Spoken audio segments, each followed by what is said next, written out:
So I have 10 minutes, and I'd like to just start off by saying that there is a website for the exhibition that is either already up or is about to go up. And some of what I will say here in the short time that I have gets expanded in the contributions on the website. So if things, and on the website, the paper itself is much more focused than what I'm going to be talking about today. So if you find it interesting, please make sure you check that out once it's up. Okay, so I wanted to start with a couple of images of work I've been sort of doing quite recently, and they're unfiltered, media corrected images. They're sort of pretty much raw images taken with a cell phone for research I've been doing recently. And these are sort of a couple of photographs of a tennis club in Lagos, Nigeria from about 1890.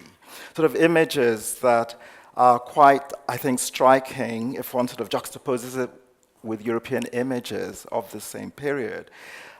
Especially when one considers that we're dealing with a context, 1890, of the early colonial period, and you kind of don't quite expect to encounter in that world the kind of men and women that you find presented in these images. I'm particularly sort of drawn to the image on your right of sort of these women in somewhat Victorian clothing, sporting their tennis rackets, I believe they are. So it sort of suggests a form of modernity in this context very, very early on in this sort of period of colonial history. But it also exists in the same universe as this particular image, right? It's a sort of different set of women. Here in the context of Lagos, I understand from the research I've done so far that they were presenting themselves to the colonial officials because there was some kind of constraint put on their ability to trade as women. So this was a kind of group gathered together to mount a petition to enable a kind of opening to trade that they would normally have been involved with, that the colonial Europeans were preventing them to have access to. They live in the same space, in other words, as the previous image that we saw, right? So two different sets of women, and if one is sort of tempted to sort of create hierarchies amongst these women of any sort, I'm really drawn to the image of the woman at the center, who's clearly a sort of powerful, leading person in that group. But when we look at even the separate individuals, I don't know if the pointer works, but there's a woman in the upper photograph who's kind of looking at you, looking at us rather belligerently, with sort of a lot of belligerence in her face, as if she's sort of understanding the nature of photography and the way she's presented in this context. One has to also think that apart from the work it's doing as pure description, that there's a photographer behind it, right? So there's a person who we know was himself African. And in this period, there were loads of photographers already who were moving up and down the African coast from, I don't know, Senegal and Sierra Leone all the way to Nigeria and Cameroon. So apart from the image itself and the kinds of challenges it offers to us, we have to also sort of think that someone produced the image and what kind of history produced that individual as a photographer, especially if we're sort of speaking of photographers who were also itinerant and moving about a lot. So these are images that actually I found intriguing and began to force me to ask certain questions about the kinds of assumptions we tend to make in the more typical description of the African universe and of the African world in this period. But as I started to think more about the nature of the mobilities that would have been involved here, and we're speaking about not just mobilities of bodies moving in space, but also, as I will suggest, mobilities of ideas and how we actually begin to grasp and grapple with reconstructing and redescribing these kinds of movements, including the sort of social ones, exchanges between this group of women and the previous group of women who no doubt 20 years earlier would probably have appeared exactly like these women here do. In order to grapple with that, we have to sort of think about the idea of African history and its mobility from a much deeper history and a much wider spatial containment than what we tend normally to deploy and to use. So I thought we needed to go back and go back really quite far, because I think that Africa and its culture, we have to understand as a people or peoples who are absolutely well practiced in matters of motion and of movement. And I think one of the ways that one can sort of enter it in the brief time that I have, of course, is to look at an early map of Africa like this. No doubt produced by a European, by Abraham Ortelius, as you see here in the 16th century, I believe it's actually there in Antwerp in 1584. A map that we have to understand is produced in a period when no Europeans had actually been in the interior of Africa, right? So people were sort of trading around the coast. And you have to wonder, well, how did, is there a pointer? This would help. No, well, how did the information you see on that map actually get produced? Because when one places it next to a sort of historically and geographically accurate map, it's actually quite surprising the degree to which there's some accuracy in that map. I mean, there's distortions that we can now recognize. But for instance, if you look at the middle of the northern African part of that map, kind of halfway into the Sahara, you'll see there's a kind of snaking line right in the middle of it that supposedly represents the Niger River, right? But it sort of goes straight from east to west. There's something like a lake in the middle of it, and there's something like another lake at the other end. So someone on one of these coasts had been involved in a discussion with several Africans who were on the coast, who had traveled in the interior, they must have, in order for someone to actually produce what is a stunningly detailed and accurate map of where things are. There was the idea that there's a big inland body of water, that there's a lot of distance between it and the coast, and that you keep traveling, and that somewhere else you meet another huge body of water that is, after all, what we now know as Lake Chad. So when one sort of puts that map next to that, you can sort of see what the distortions are. The Niger River runs not east-west, but it's a kind of rather intriguing route that goes first from the southwest in a northeasterly direction, moves up to close to the Sahara, the Sahel, sort of bends, it turns round in a series of lakes and then starts to come back down. Sort of an unusual trajectory. You know, most rivers go pretty much straight down. Think of the Mississippi or the Nile, or even the Tigris and the Euphrates. So there was something unusual about the trajectory of this river that puzzled the minds of and imaginaries of the Europeans who produced this map. But my point is that there was enough of a knowledge from Africans on the coast to give us description that suggests exchanges amongst Africans, that they understood in some way the lay of the land and the lay of the continent, even though they probably actually didn't themselves ever see this map. I'm also intrigued by the fact that around some of these rivers, especially where they have funny kinks in them or funny bends, one finds a sort of accumulation of certain forms of culture. It's as if rivers in the early period must have worked as, you know, our contemporary highways. They're the places in which information, things, ideas, and peoples met and exchanged and transferred things from one to the other. Because it cannot be mere chance that, and I've only mapped a few of them in areas that I'm much more familiar with, but if we sort of think about the rise of even ancient Egyptian civilization on the Nile River and where that happens in a kink on the Nile, the confluence of the Niger and the Benue rivers, where we find Nok, the most ancient non-Egyptian art tradition on the African continent, dating to about 1000 BCE, accumulating around a Y shape with the Benin, and before that, the Ile-Ife bronzes on the left. Actually, this was once labeled, so it's not labeled. I'm not sure why now. But three large ancient artistic cultures gathered around the three regions surrounding a confluence. I'm suggesting that it says something about rivers as places that produce a certain kind of movement and density that gave rise to some of the very earliest African cultures.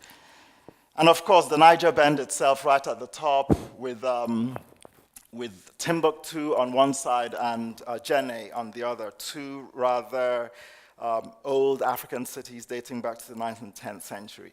And I want to sort of focus for a moment on the early images we have of Timbuktu because it's very critical to the issue of mobility itself. So here's an image, and what do we see in this image? They're rectangular buildings amongst which are dispersed semicircular buildings that we might describe in our contemporary language as something like, a hut. So here we have the rectangular buildings and dispersed, and I like especially the right side of this image, where you see that these buildings are interspersed and mixed with the buildings of people that we now know are very likely the Fulani or the Pearl, nomadic, so-called nomadic peoples of West and Northwestern, North Central Africa. Still very much part of the landscape today. I kind of take randomly from the city of Agadez, where I was doing some work a couple of years ago, looking at sort of traditional architecture. And you can see that that style is still very much the tradition. And the hut, semicircular buildings that you saw in that image, you see also on the right. And the ancientness, but also the exchange of ideas between these two kinds of peoples inhabiting the same space in the West African context is also quite complex because certain kinds of objects were produced in relation to traditional pre-Islamic religion, this of a temple dedicated to a serpent deity of this period, that suggests that the architecture is complex enough for someone to be actually making models of it, and that it's an architecture that travels across space. So if you think about the Sahel, buildings based on this idea exist across probably something like 1,500 miles in actual space in the Sahel region.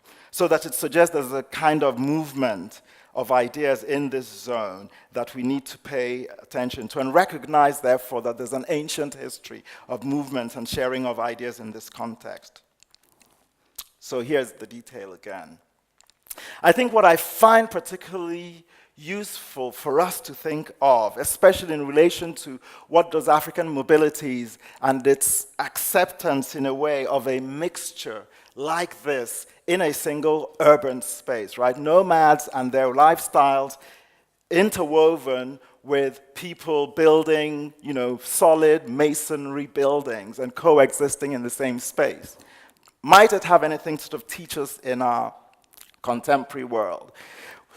We often think that Europeans have not much to learn from Africa and its own history. And I hope that the contemporary photographs I show you suggest that it's not just a product of the 15th century and probably earlier. These are simply the first European images.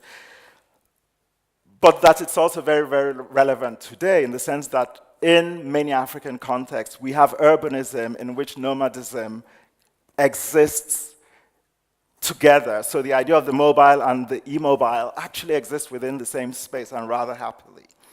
And I was wondering how to put that point across, that there was something that Europeans themselves might learn from the nature of African mobilities and their immobilities and how they exchange.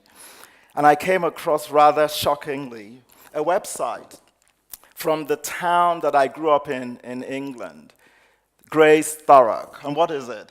It's a site that's talking to urban, settled European peoples and having a problem with the idea of the traveling people, meaning, in common parlance, the gypsies or the Roma, to be more correct, that settled Europeans, and I'm sure that, there's a big channel that separates mainland Europe from Great Britain, right? So the Roma are in that context, and they seem to be being problems there. I can't imagine that these are not problems that are also replicated in Germany, in Italy, in other places in Europe. So we tend to think about sort of nomadic peoples in a European context people on the margins, people who want to exclude, people whose ways of living have no legitimacy in our contemporary universe, even though we often also, given the cell phone and the ways in which we as modern peoples might be mobile, we sort of think of ourselves in some ways as sort of products of a new nomadological universe in which we kind of move around. We're not sort of as focused and as centered and as rooted as maybe were our ancestors just 100 years ago. And I'm suggesting that something about the ways Africans have always negotiated these ideas suggests that they have lessons for us, that the nomad, the moving person, the temporary settler in a city need not be understood as a problem, which is exactly what this is doing, right? It's saying, you know, report them. We'll do something to sort of control them, to keep them encased in some particular space that is not theirs. So I think with those comments, I come to the end, and I would simply conclude by saying that in order to go back to Africa and to understand even some of the examples that I've suggested, we need to understand that a much more complex way of knowing needs to be put in place. One that does more than what interdisciplinarity does in our 21st century ideas of how to reconstitute our knowledge production in the West about Africa, and that becomes itself a form of mobility. So I'm sort of arguing, at least in the paper I do in more detail, that we need to begin to reconsider and reconceive the nature of scholarly work so that scholarship itself becomes a mobility, because I think in the absence of that, we will never find the tools to actually grasp some of the complexity that I'm beginning to understand is true and has always been true of Africa in relation to movement, both in space, of bodies, and in terms of ideas, of course. So I'll stop there, and I hope I didn't overshoot too much. Thank you.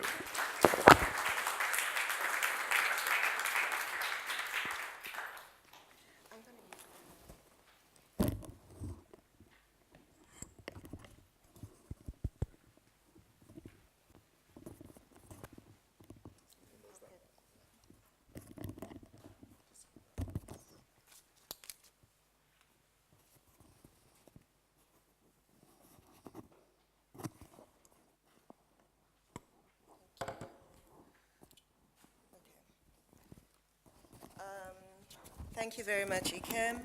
I mean, that was a really fascinating discussion on not just sort of deep histories of mobility on the African continent, but also the idea of intellectual mobility, which has been one of the also one of the driving ideas behind the African Mobilities Project.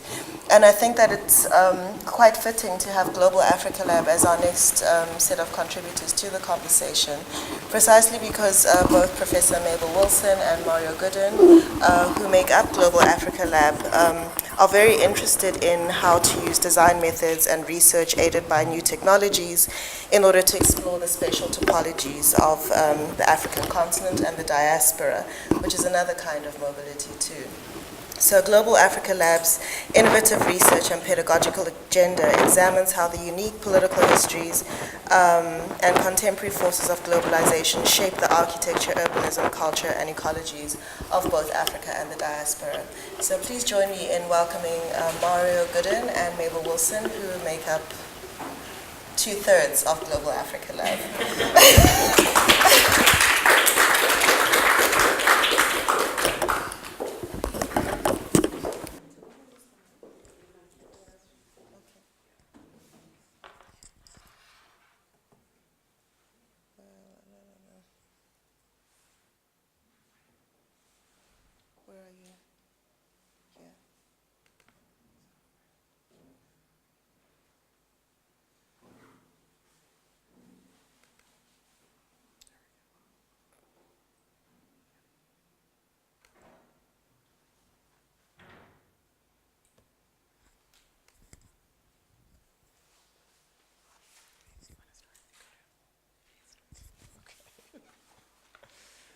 Thank you, Mpo, for that warm introduction and for inviting us to participate in the African Mobilities project. And as you said last night, New York is a country on its own. Yeah, can you guys hear me? Yeah, so Mpo mentioned a little bit about Global Africa Lab, and we thought we would just, within the sort of 10 minutes, maybe take 20 seconds to talk a little bit or show you just some images from what we do as part of Global Africa Lab. These are just some images from a workshop that we conducted called the Afro-imaginary. This is from Harare in 2017. Mabel. One of the things it's Global Africa Lab is both a pedagogical project and a research project. The one-third that's not here is Carson Smuts, who's a researcher at MIT's Media Lab, who's South African, and he's been a critical part of how we've shaped both our method, which is often using data spatialization, and that's often what we teach in our studios, but also within our workshops, and sort of thinking both historically, and we'll talk a little bit about why the historical is important, but also thinking in a contemporary plane, and then thinking about the future in the imaginary. Yeah, and we were just kind of going through some photos. So Lake Jeyifous, shout out to Lake, contributed to our workshop last summer, and as I mentioned, that work was from our Harare workshop, just to kind of give you a couple of photographs of that. And so we wanted to just present a little bit about maybe the background framework for our piece about immobility and the Afro-imaginary. And what I meant by historical in terms of the work that Marion and I do, we both have our kind of separate research practices in terms of scholarly work, our separate design practices, but we sort of bring these together to kind of think both pedagogically and critically about both blackness, black people, and the kind of modern world and modernity. And part of what we're interested in is the ways in which blackness and black people are often rendered ahistorical. Which then produces a kind of historicity both to whiteness and white people, particularly framed as Europe. And this image, which I've always found quite fascinating, sort of shows the organized world. Architecture is a kind of key component in how that world is rationalized and organized. And you could see heraldry, cartography, music, mechanics, and then knowledge represented in that world. And this is liberty freeing the slaves, and the slaves are rendered against this sort of bucolic pastoral background of nature. And then the ships in the background are there to take the freed slaves back to Africa. So the question of mobility, because in America, the idea of a free black person, a freely mobile black person, was anathema to people like Thomas Jefferson, who is also an architect. So the correlation around what architecture does in terms of organizing space and its his racialization, I think, is very kind of key to what we do in Global Africa Lab, and in particular this idea of the representation of Enlightenment, post-Enlightenment values of democracy, freedom, but nonetheless, Washington, D.C. was built by the enslaved, and then was also a depot and a major center for the slave trade.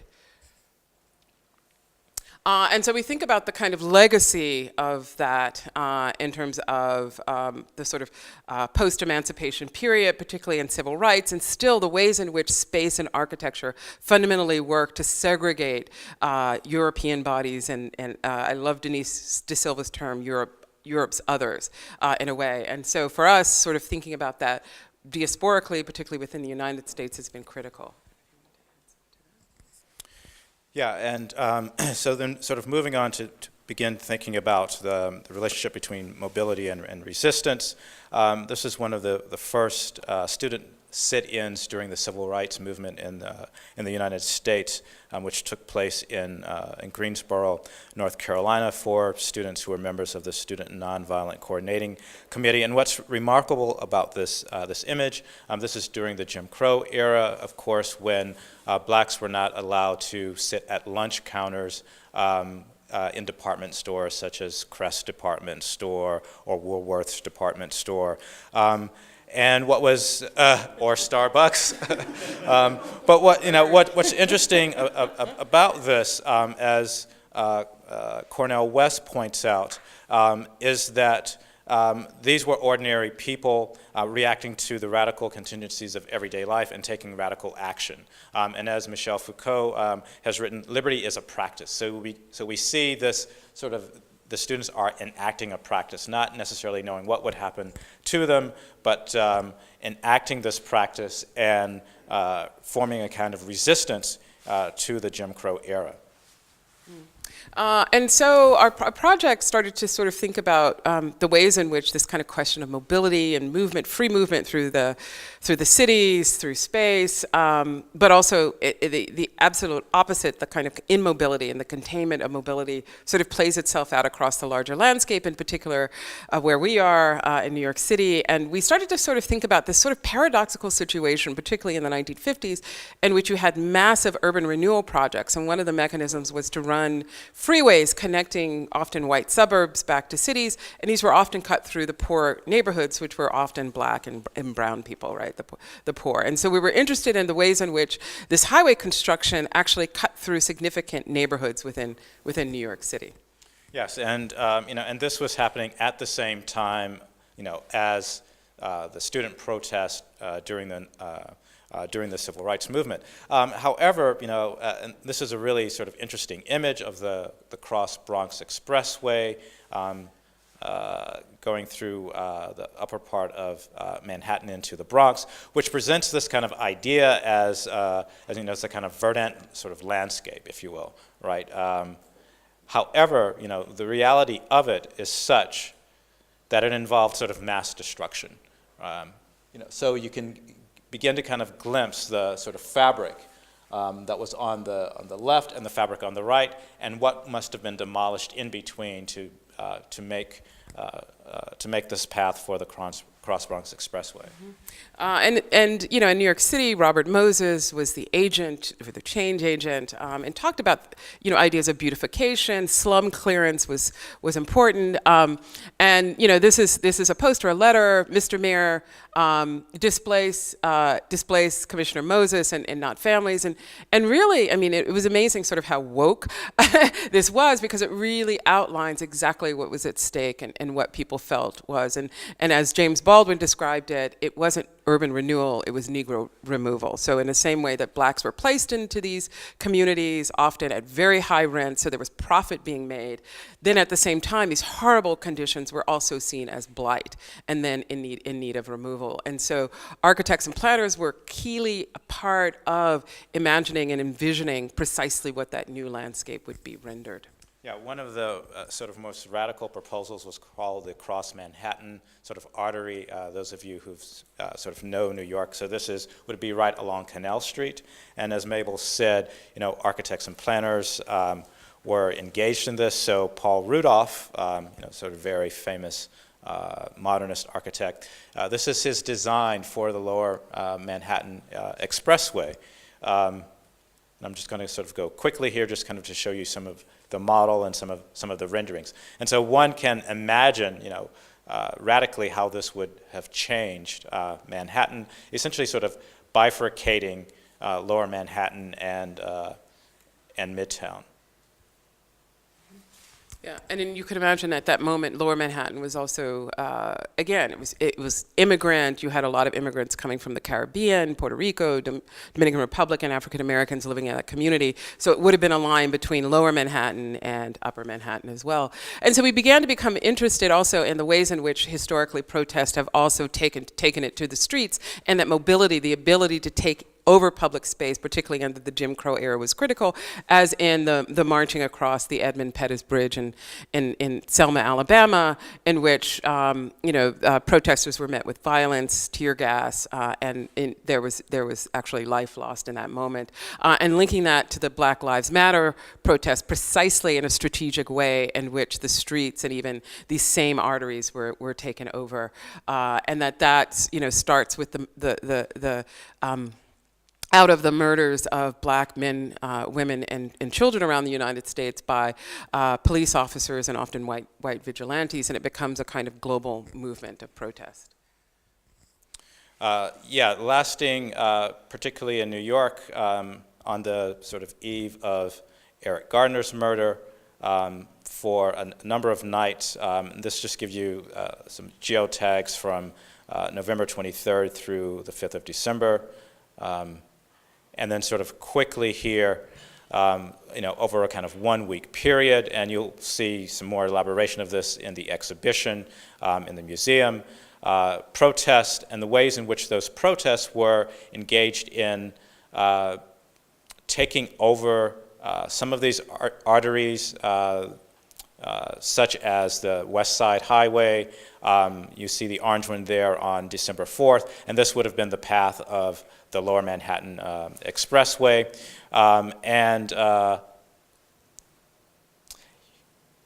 And here just some footage of that system being shut down. This is at the West Side Highway. And one of the things which was important about this is, for example, as the protesters marched across the Brooklyn Bridge, they said, shut the whole system down.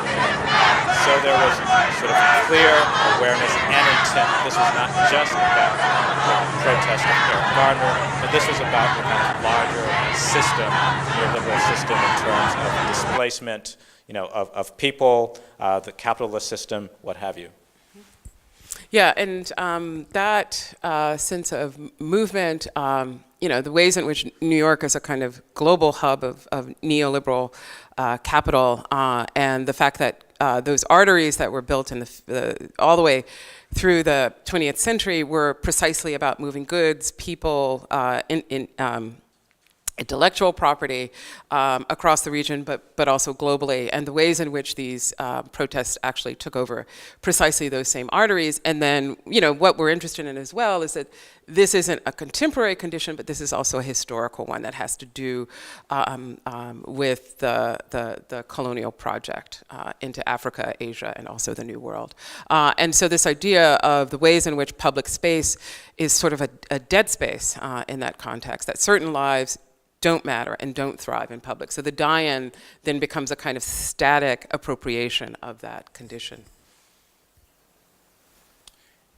And quite often the die-ins happen, at places. So, for example, in front of the Barclays Center, which is part of the redevelopment of what was called Atlantic Yards, and which involved the displacement, and by eminent domain, so the sort of local government sort of taking people's property from them in order to then sort of make it palatable for developers to develop that site.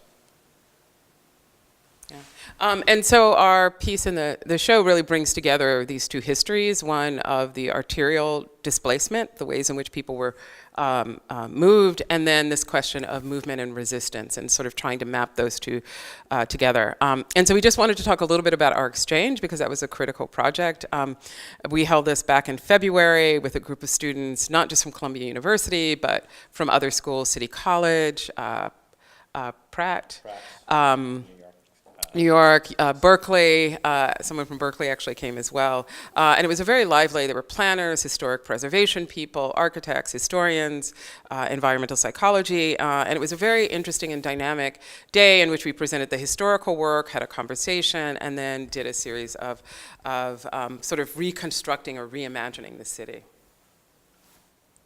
So this just gives you a kind of sense of revisiting these arteries, these locations of the protest, of the marches, and how might one sort of imagine a different kind of future for them.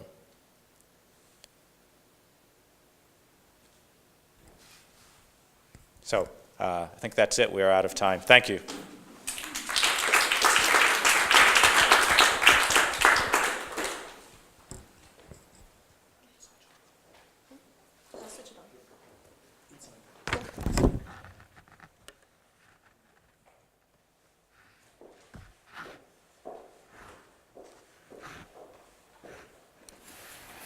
Thank you very much, Mario and Mabel. So far we've actually had two themes that I think come together quite nicely with our third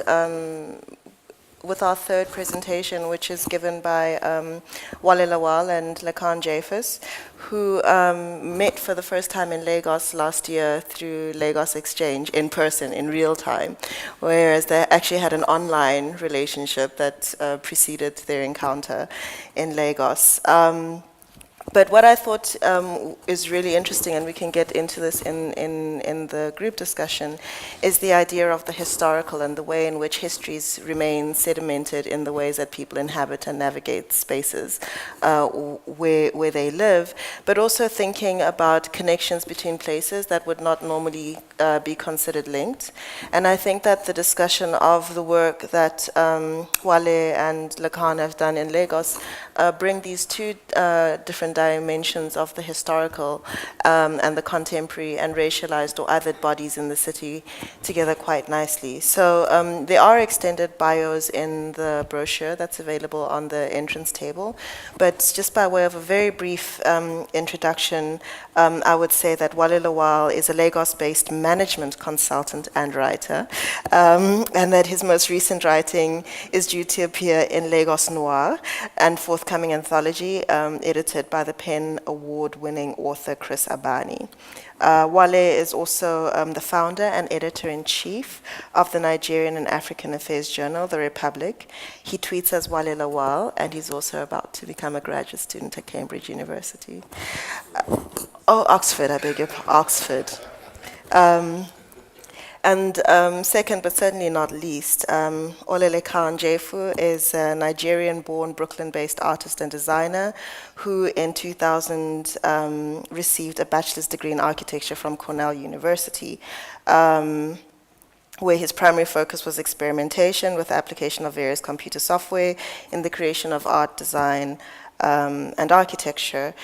His work has been exhibited internationally as well as in the United States, and he's shown in various venues, which includes 154 Contemporary African Art Fair at the Pioneer Works in Brooklyn, Crown Ether at Coachella Valley Music and Arts Festival, Brick Media Arts, Cafe Installation, New York, as well as the Musée d'Art, Architecture et the Museum of Art and Technology in Lisbon, which is MART. So please join me in welcoming Wale Lawal and Lakan Jeyifous.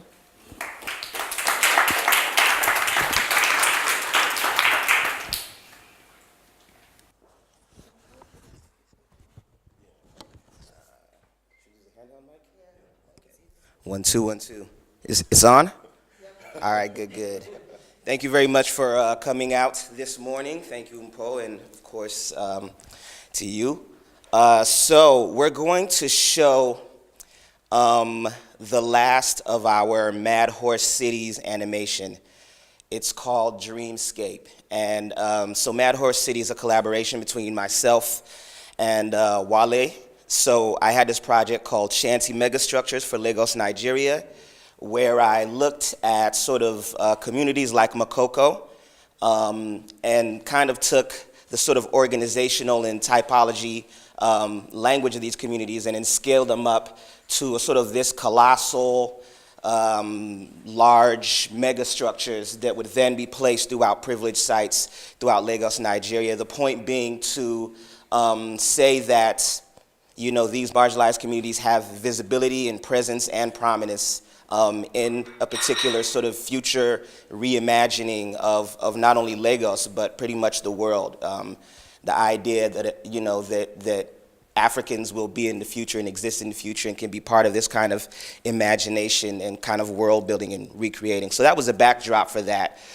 Working with Wale, he sort of, you know, looked at this project and then he created narratives to really give this world life, to show you, you know, the sort of daily experiences, the kind of culture, the sort of governing and organizational bodies within this world, and then passed it back to me, and then I animated it and, you know, went back in and recreated a whole new world to accommodate his narratives. But this one, I think, is fascinating because it is the least sort of mobile of our, you know, of these three narratives, but simultaneously through a kind of virtual disembodiment is probably the most mobile. You know, the individual travels the furthest, and I think Wale will break it down a little bit further as well. Yeah, so I think The general idea with Dreamscape, which I think we're about to show you, is this tension or interaction that occurs between virtual and physical space. So when we think of cartographies and when we think of African mobilities, often we're thinking of physical space, how people move, around physical geographies. But there's also a kind of mobility that occurs, virtually, whether it's through social media, whether it's through the internet, or even other digital spaces. And one of the fascinating things about virtual space or virtual mobility is the fact that it kind of subverts almost everything that we kind of know about physical mobility. So now it's no longer, kind of Western, it's no longer only a Western gaze at, African lives. It's also what African lives, have to say about Western lives. So you will see that in Dreamscape, which explores a kind of futuristic Lagos, an individual experience of, virtual, space and movement.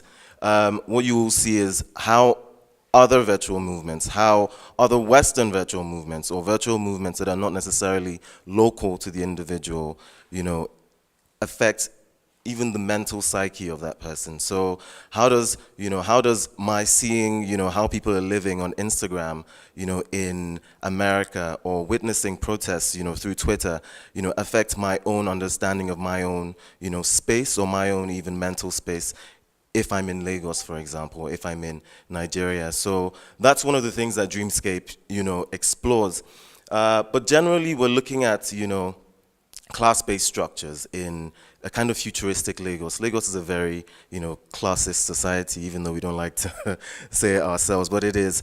A lot of things are built on, access and the ability to, afford certain things. So one of the things that Dreamscapes explores, because the main character in Dreamscapes is supposed to be a worker, a laborer, it's exploring that kind of class-based system. So you're looking at somebody who is, poor, not being, as Lakon said, very mobile, but also quite mobile because of the technology of, assisted dreaming. You're able to kind of, leverage what other people have dreamt. It's the kind of technology of this system, and you're able to kind of dream what other people have, dreamt. And a kind of Netflix, style technology where you have different catalogs of life and living, just as you have on social media and as you have on other digital spaces. So I don't know if we want to show, so that Without further ado,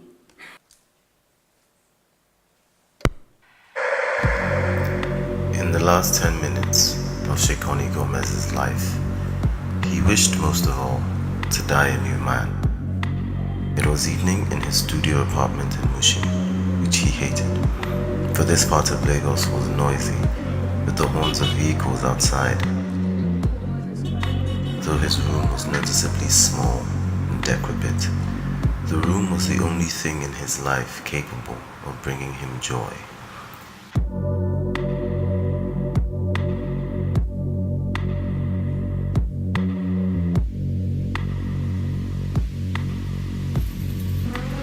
In a corner of the room, Shekoni, a young man in his early 20s, stood barbing his hair in front of a sink and broken mirror.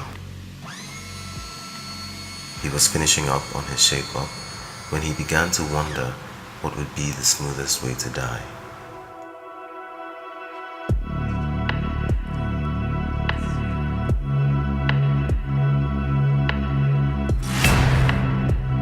Once done with cutting his hair, he took a look at the result and was indifferent about what he saw.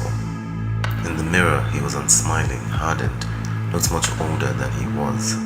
A holographic lifetimer on his forehead claimed he had 9 minutes and 2 seconds left to live. AI, how we go be this night? I hear say all the destinations for Lagos still dey behind firewall. That's true, okay. All online entertainment activity are prohibited until further notice. I beg, forget that one. Now where have you dreamed today? Don't forget your dream guide, sir. The AI said, and Chikoni reached to the side of his bed for a bottle of pills. He swallowed one, and the walls of his room suddenly dissolved into pitch blackness.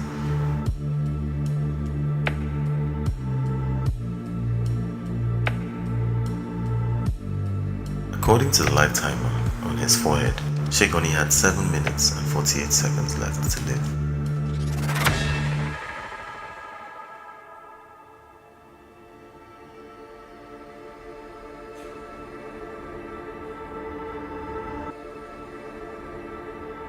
Where do you want to go this night, Oga? Show me the latest, he replied. Gradually, the walls of his room transformed into a satellite image of Earth from space.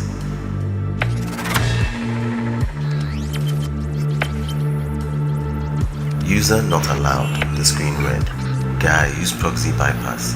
Code 92466 You are now dreaming on a secure network. What followed then was a catalogue of 6 newly added destinations. Would you like a trip to Goree Island? Or would you like to scuba dive in the Pacific Ocean? One reviewer called it the best thing ever, you won't regret it. Just give me Mars. You have selected Mars. The Mars experience is audio compatible. This means you can accompany this dream with an audiobook or music. Give me Genesis from the Bible. The Book of Genesis is available in more than 1,000 languages. Give me Yoruba. Congratulations, we are about to begin dreaming. Ní ìbẹ̀rẹ̀, nígbà tí Ọlọ́run dá wọn àti ayé, ayé rí jùjù, ó sì ṣòfò.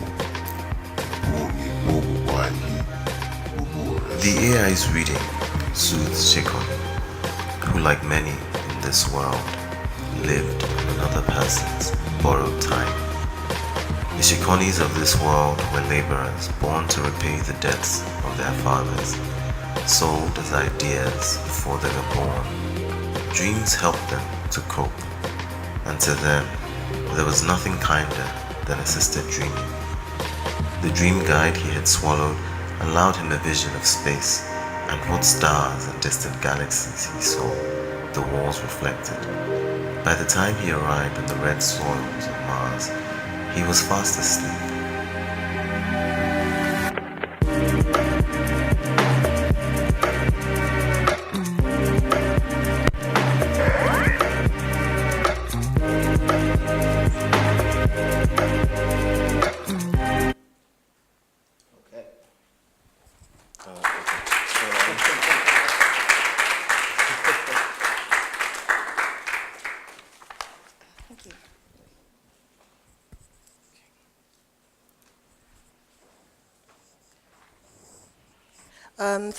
Thank you very much. I'd like to invite Mario, Mabel, Ikem, Lekan, and Wale to please come and join us at the front of the room.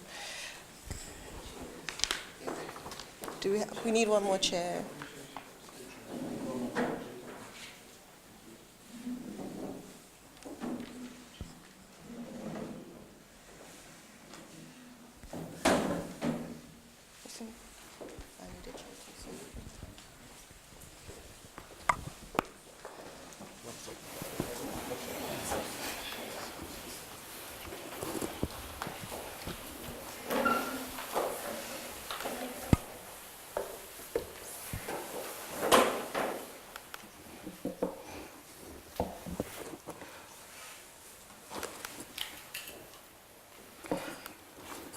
Okay, so it's been a very interesting collection of presentations this morning, starting off with Ikem's discussion of the liquid bend across different parts of Africa, where he talks about the confluence of different river systems as spaces of prosperity and exchange, and that there is a very long history of mobilities across and within the African continent that gave rise to incredibly complex and hybrid cultures that were able to deal with very complex ways in which people can be both fixed and unfixed from space.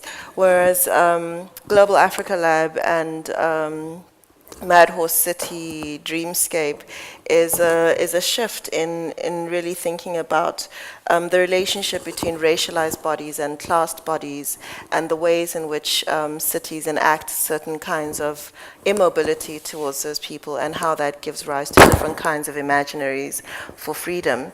So Mabel and Mario, you talked about liberty as a practice while referencing the civil rights movement, but also Black Lives Matter movement in the United States, whereas Wale and Lacan have talked about dreamscapes as a kind of site of freedom when people have to inhabit spaces that don't offer them opportunities to live out their reality. So give me Mars, give me Genesis, give me Yoruba, as a kind of incantation for what freedom might mean in these places. So I'm wondering if maybe we can talk a little bit about returning to the question of space and space architecture and segregation. I mean, on the one hand, Ikem, your presentation is really a sort of against segregation and thinking about different frameworks through which people can inhabit space and diverse populations can inhabit space simultaneously. Whereas the two other presentations are really sort of looking at technologies that enact and reinforce and intensify segregation and subjection of very particular kinds of bodies in space. So I don't know if you want to maybe speak a little bit more to these technologies or the ways in which architecture does that, or the forms of resistance that people develop towards those systems.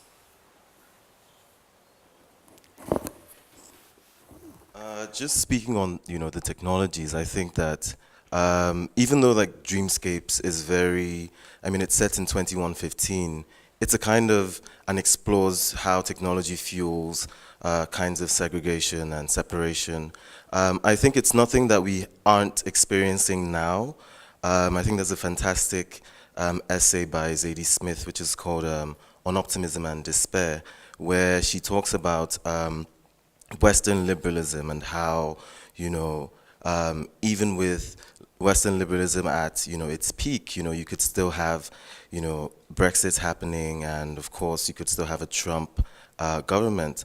And basically the argument that she makes is that with being online, for example, with social media and how, people, start to think within a herd, what we end up doing is creating echo chambers in which, we kind of fuel our own ideas in these closed-off communities. So when you bring that back to, virtual spaces in, areas like Dreamscapes, there's no reason why, when you're thinking about, mobility and immobility, there's a way in which technology can fuel immobility. There's a way in which technology can fuel a restriction of the person. And then it becomes really interesting because you get to see, conflicts or interactions between virtual and, physical space. So you have black bodies, of course, in virtual realities. As a black person in Nigeria, for example, when I'm watching, Black Lives Matter and things like that, and I'm living in not the most utopian of cities, but I'm seeing, resistance and I'm seeing protests. How does that, impact my own, response to my own country? And I was speaking to some people yesterday, and I was speaking about how, even though we speak of African mobilities, I think that the general thinking behind that we might have sometimes is that it's a kind of national African mobilities, that we're not thinking about, how Africans move from the continent to Europe, but then we're still thinking about how Africans move between countries, for example, how Nigerians move to Ghana, but it's more concentric than that. It's also very local. How does a Nigerian move within Nigeria? Because Nigeria has restrictions on Nigerians as well, in the ways in which we can move. There are police checkpoints, for every few, kilometers of, road. So what does that mean as a black body trying to navigate space that is even supposed to be mine, to navigate? So it's very layered, and I think that that's what most of all the talks that we've had today are trying to highlight. Yeah, I think also on the point of technologies, whether or not the technologies are sort of digital technologies or technologies in terms of infrastructure, is that these technologies are all sort of linked within some kind of network. And the action perhaps is not so much of, to me, of segregation, but one of how does one subvert the network? How does one subvert the technology? And I think that Dreamscape is it's a space of subversion, right? of taking that sort of, taking the kind of virtual life, taking technology, subverting that, and what we were looking at with the Black Lives Matter movement is how the highway systems, infrastructure, the city was being sort of subverted, not just in terms, again, in terms of protesting one person's death, but actually trying to subvert, a much larger system. Yeah, and part is exactly that kind of subversion, because one of the things that once we started to do research on the topic, we realized, and you'll see in the video, there's this scroll of names of Black people who had been killed, and it was just endless. And a number of the ones that really have come to the fore, Philando Castile, Eric Garner, Michael Brown, Tamir Rice, they were all killed in public and often in transit. So this idea of a kind of free, mobile Black body was being challenged by the force of the law, to the point at which life was being extinguished. So that question of mobility, immobility, was a very interesting flickering point. And so we became interested in the ways in which then again, like Black Lives Matters are taking over these arteries essentially. I mean, I think one of the interesting things for me about looking back is how, in fact, there are lessons, even in the context that I spoke about, that speaks of ways in which ancient African society actually dealt with the possibility of being restricted within narrow spaces. And what I mean by that is the sort of South African... You need to hold your mic. Sorry, I tried, but it wasn't. Oh, okay, I put it. Yeah, I think he's South African author, scholar of space, John Noyes. His book, I think, is called something like Colonial Spaces. But in any case, he becomes part of a scholarly project exploring the ways in which space and our ability to sort of navigate it becomes progressively restricted, even in the context of technology and its supposed ability to sort of liberate us to become much more free-moving peoples.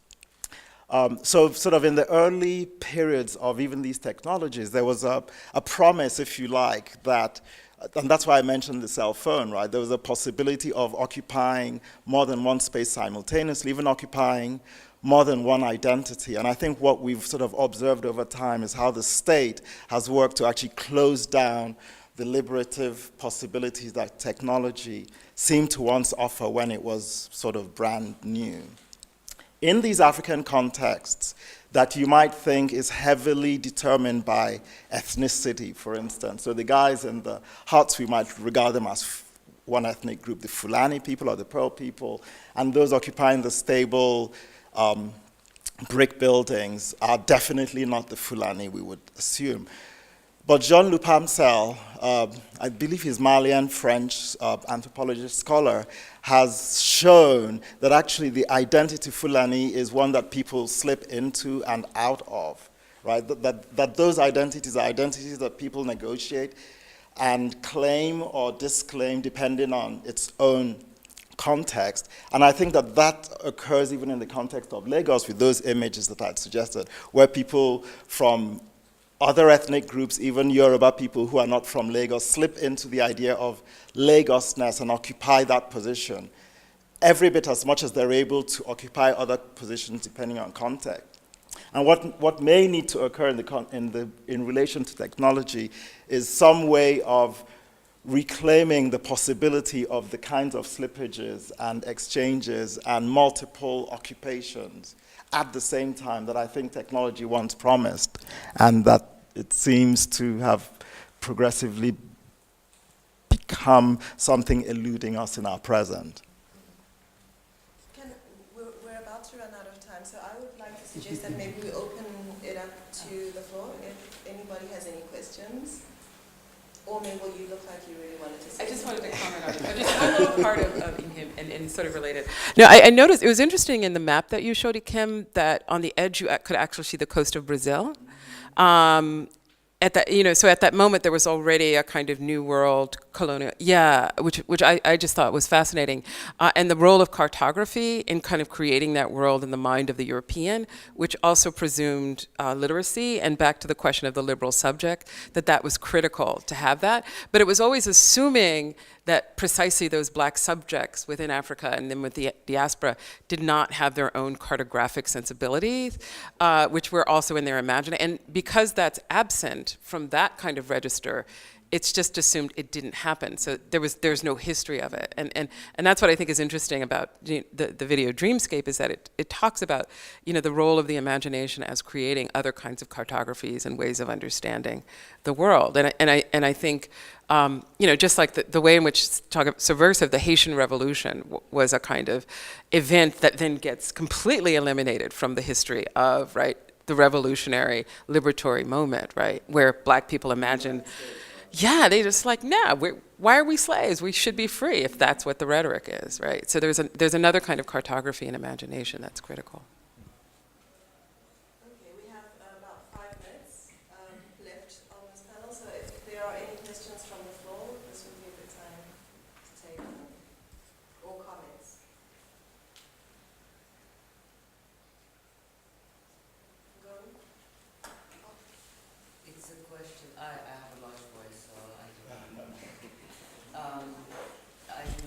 The story that you both started, that came out of an online conversation, I understood from Paul that it's going to be more developed, the comic books. So can you tell us more about what's next? It's a selfish question from a curator.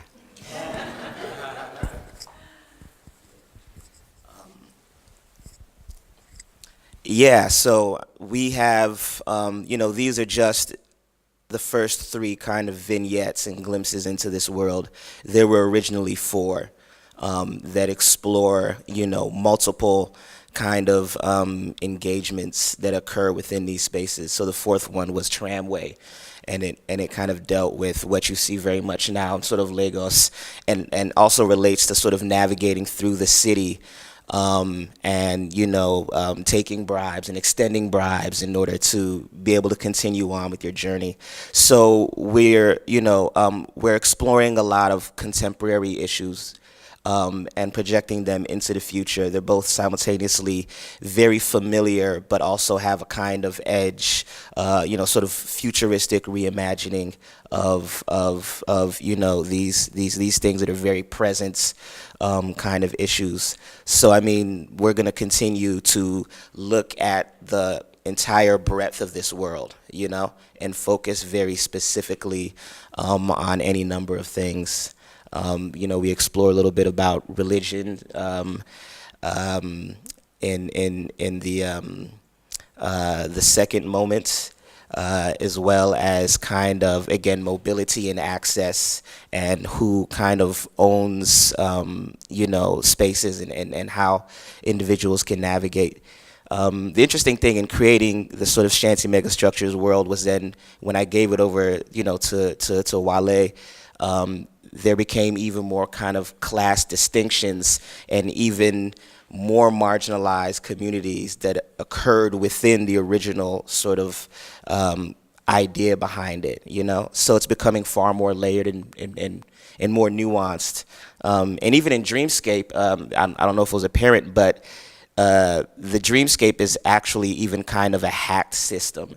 So the character, Sigoni, his standard package wouldn't include the Gory Island or all those things. This is him hacking into it. So when it says user not allowed, and he runs a particular code to boot it back up, to then give him further access, and back to the issue of kind of subverting the system.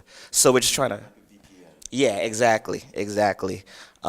So yeah, we're just kind of layering up the experiences and the stories and the nuance to sort of flesh out this world.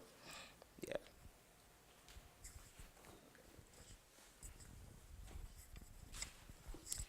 Thank you very much. I'm very interested in the creative collaborations that are formed with these amazing research and amazing productions. And I wanted to ask from the panel if you could maybe talk a little bit about the strength or the kind of power of those collaborations, because part of this exhibition was to set up very particular, partnerships and the exchanges. And I'm just wondering, because I wasn't there, unfortunately, and I was watching on my Instagram, like, why am I not there? So I'm just desperate to hear more about that. So if anybody wants to talk a little bit more, thanks.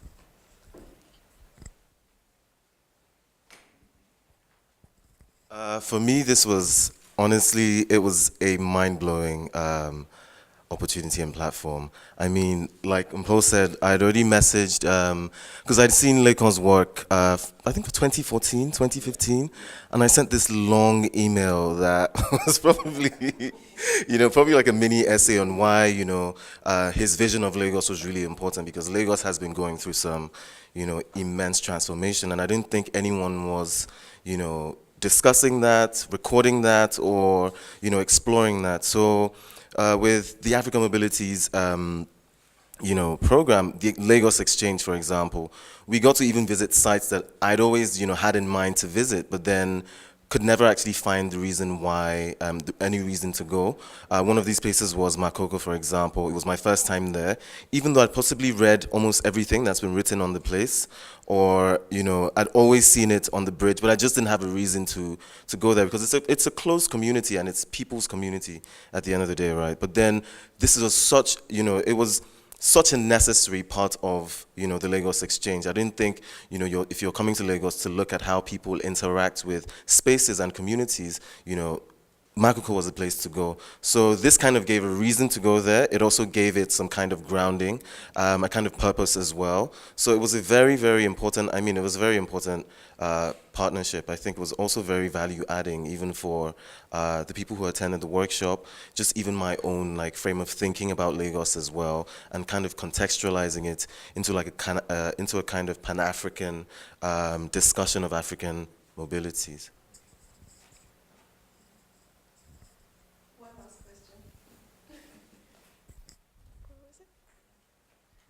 Thank you. It's a slightly long-winded question, so I'll try to make it as short as I can. The word for an architect in Zulu, I'm told, or one of the many words that describes what an architect does, is a magician of space. But the word magician in this context is more akin to an alchemist. And I think in the European languages, an alchemist it's also quite shrouded in mystery where this word comes from. But it's about altering and changing shapes and states.